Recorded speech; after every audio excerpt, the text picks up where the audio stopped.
Bonjour tout le monde. Aujourd'hui, un exercice court dans l'énoncé, mais aussi court dans la rédaction.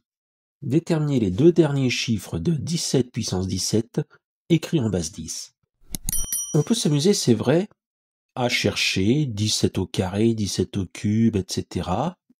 et regarder la congruence de chacun des nombres, modulo 100. Mais je vais vous proposer une petite vérification à la fin de la vidéo qui va vous montrer que ce n'est peut-être pas la meilleure manière de procéder. 17 puissance 17, je vais dire que c'est 7 plus 10 à la puissance 17.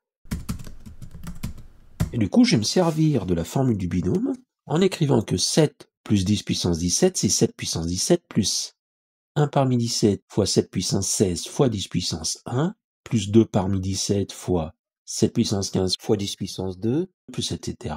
Plus 16 parmi 17 fois 7 puissance 1 fois 10 puissance 16, plus 10 puissance 17.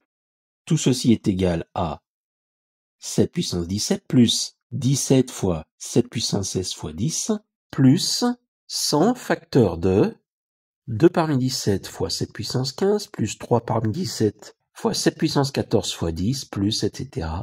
plus 16 parmi 17 fois 7 fois 10 puissance 14 plus 10 puissance 15. Et 100 fois ce qui est entre parenthèses, c'est un multiple de 100. Donc ça signifie que les deux derniers chiffres de 10 puissance 17 vont en fait dépendre uniquement de 7 puissance 17 plus 17 fois 7 puissance 16 fois 10. Mais si on regarde bien, 7 puissance 4, c'est 49 au carré, c'est-à-dire 50 moins 1 au carré, qui vaut 50 au carré 2500 moins 2 fois 50 fois 1, plus 1. 2500 moins 100 plus 1, 2401. 7 puissance 4 congrue donc à 1 modulo 100.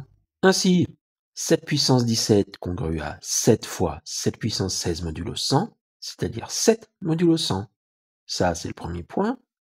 Le deuxième, c'est 10 fois 17 fois 7 puissance 16 congrue à 10 fois 17 modulo 100, parce que 7 puissance 16 congrue à 1.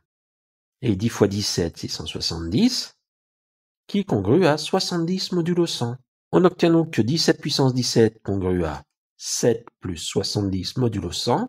Conclusion, les deux derniers chiffres de 17 puissance 17 sont 77, autrement dit 7 et 7. Et pour vérifier le résultat, un petit script Julia, je commence à créer une liste que j'appelle L, à laquelle j'affecte la valeur 17. Et j'écris une boucle for pour i appartenant à 2, 20, tout simplement parce que je vais remplir la liste de l'élément L2 à l'élément L20 pour obtenir les 20 premiers termes. Pour remplir la liste, j'utilise l'instruction push, point d'exclamation. Et j'écris donc push, entre parenthèses, L, virgule, L de i-1, c'est-à-dire l'élément à gauche, multiplié par 17, pour 100. Je vais donc prendre l'élément de la liste, que je vais multiplier par 17 et calculer la congruence modulo 100. Je sors de la boucle et je regarde qu'est-ce qu'il y a dans L. On voit que effectivement la liste contient les puissances de 17, modulo 100, mais je dois bien pouvoir la faire apparaître, pas sous forme de colonne, mais sous forme de ligne. Déjà parce que le terminal va afficher plus d'éléments. Pour ceci, au lieu de marquer L, je vais marquer L'. Et là, on voit bien la même liste apparaître cette fois-ci de manière horizontale. Et pour voir si le résultat obtenu dans l'exercice est bien le même que j'obtiens avec Julia, je vais créer une boucle for, mais cette fois-ci pour k allant de 1 à 17, je vais imprimer à l'écran k, un espace et L de k. On voit bien que le premier élément de la liste est 17, le deuxième 89, et moi ce qui m'intéresse c'est le 17e élément qui est bien 77.